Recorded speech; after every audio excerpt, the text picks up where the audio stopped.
ভোটের খসড়া তালিকা প্রকাশের আগে রাজনৈতিক হিংসার ঘটনা রাজ্যে, জানি শেষ হয়ে গেলেন এক তৃণমূল কর্মী। আর এবারও সেই ঘটনা ঘটেছে মালদাতে। সোমবার থেকে নিখোঁজ থাকার পর মঙ্গলবার 25শে নভেম্বর সকালে আমবাগান থেকে উদ্ধার হয় ওই তৃণমূল কর্মীর দেহ। মৃতের নাম ওবায়দুল্লাহ খান। তিনি পেশায় একজন কয়লা ব্যবসায়ী ছিলেন বলে জানা গিয়েছে। বাড়ি কালিয়াচক থানার কলেজ মোড় বাথান এলাকায়। পরিবারের দাবি, বিকেল 4টে নাগাদ বাইক নিয়ে বাড়ি থেকে বের হয়েছিলেন তিনি। পরিবারের পক্ষ থেকে রাতেই একটি মিসিং ডায়েরি করা হয় কালিয়াচক থানায়। মঙ্গলবার সকালে ইংলিশ বাজার থানায় কাটাগড় এলাকায় একটি আমবাগান থেকে রক্তাক্ত অবস্থায় তার দেহ উদ্ধার হয়। উদ্ধার করা হচ্ছে বাইকটিও। পরিবারের দাবি, গুলি করে নৃশংসভাবে তাকে জানে শেষ করা হয়েছে। তবে কেন এই খুন, কে বা কারা করেছে, এখনো পর্যন্ত স্পষ্ট নয়। আর এই গোটা বিষয় নিয়ে মৃতের আত্মীয় মোহাম্মদ আমির খান তিনি কি বলছেন শুনবো। যা শুনেছি, কালকে বিকেল 4টা থেকে দাদা নিখোঁজ ছিল। তারপর থেকে তো আর কোনো হয়নি। দিয়ে আমরা কালীচক থানায় একটা জিটির করি।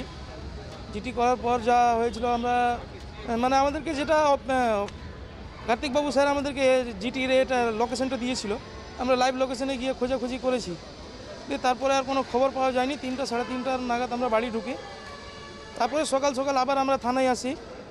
থানায় এসে যেটা আমরা আবার মেজবাবুকে কমপ্লেন করলাম, তো মেজবাবু বললো যে আমরা দেখছি। ঠিক আছে, দেখার পর তারপরে ওনারা বললো যে কি আমরা বলে বেরিয়ে গেলাম।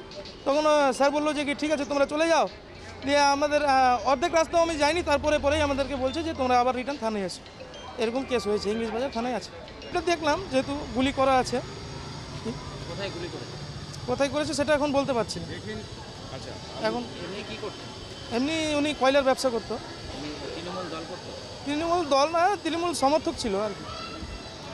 কোনো রাজনৈতিক শত্রুতা না না, ওগুলো কিচ্ছু নেই। এরকম ভাবে গুলি করা হলো, ভাবতে পারছেন? কিন্তু কিছুই আমরা এখন বুঝতে পারছি না কি আছে না আছে।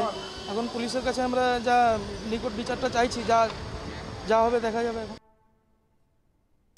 মৃতের আর এক আত্মীয় মোহাম্মদ আয়ুব খান তিনি কি বলছেন শুনবো। কালকে সন্ধ্যা 5টার পর থেকে নিখোঁজ আছে। 4টাতে বাড়ি গিয়েছিল, বাড়ি থেকে বের হলো, কিছু খাওয়া দিয়ে ছেলেকে বের হলো।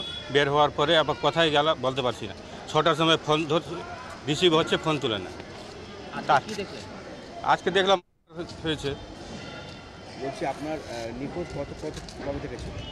কালকে 4:30 5টার দিকে আপনারা যোগাযোগ করেছিলেন থানাতে, জানিয়েছিলেন? কালীচক থানাতে করেছি। কি মনে হচ্ছে গুলি করেছে কি কারা করেছে?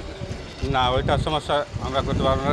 দেখবে, তদন্ত করবে থানা, কে কী করেছে না করেছে। আমরা বলে যেত আমাদেরকে কি আমি অমুক জায়গায় যাচ্ছি, অমুক জায়গায় লেনদেন আছে, তাহলে ধারণা করতাম কি ওরা মেরেছে। কিন্তু এখন তো বলতে পারছি না এখন কোথায় গেল, কে মারলো না মারলো। কি করতেন ইনি? কয়লার ব্যবসা করতো। এমনি কোনো শত্রুতা আছে কার শত্রুতা নাই। আপনার কি কোনো সন্দেহ? আমি বলতে পারবো, ওর সঙ্গে যারা বিজনেস করে ওরা বলতে পারবে, কিন্তু আমরা তো বলতে পারছি না স্যার। কি চাচ্ছেন পুলিশের কাছে, কি বলবেন?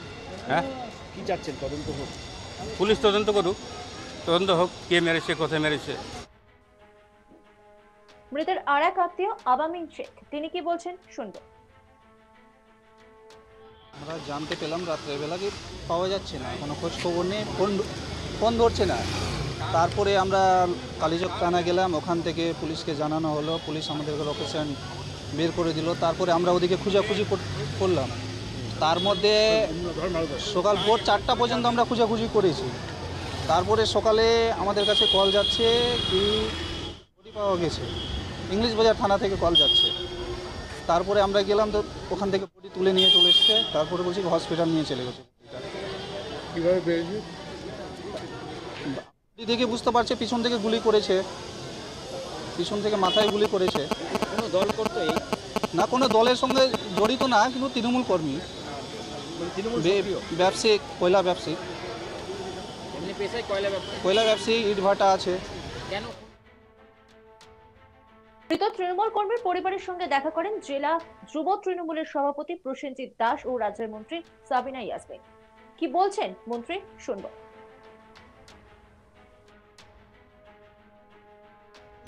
আমরা ময়না তদন্ত রিপোর্ট আসার পরেই প্র্যাকটিক্যালটা বলতে পারবো, তবে যতটুকু আমাদের কাছে প্রশাসনিক লেভেলে খবর, তাতে মাথার পিছনে লেগেছে। এখন সেই লাগাটা কিসের আঘাত সেটা আমরা হয়তো তদন্তর পরিপ্রেক্ষিতে বুঝতে পারবো। তবে যেটাই হোক সেটা তো অস্বাভাবিকই খুব।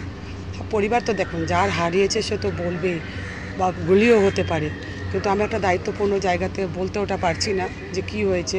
আমি অলরেডি কথাও বলেছি, পুলিশ আইসির সঙ্গেও কথা বলেছি, সবার এসপির সঙ্গেও কথা বলেছি, ওনারা ম্যাটার্সটা দেখছেন। সে যেটাই হোক আঘাত পেয়ে মারা গেছেন, এটা নিশ্চিত। উনি কি তৃণমূল কর্মী ছিলেন এবং কি ভূমিকা? দেখুন, এখানে পার্টির ব্যাপারটা সব জায়গাতে না জড়ানোই ভালো। আমরা রাজ্যে আছি, তার মানে বেশিরভাগই ধরে নিতে হবে যে তৃণমূল। কিন্তু আমি এটা মনে করি না যে ঘটনাটা ঘটেছে যারা ঘটনা ঘটায়, কারণ আমরা ওইভাবে আমি পলিটিক্যাল কোনোদিনই স্টেটমেন্ট দিইনি। তারা কিন্তু অপরাধী, সে যে পার্টিরই থাক, যে দলেরই থাক, যে করিয়েছে সে বিকৃত মস্তিষ্কের এবং অপরাধীর শাস্তি হোক।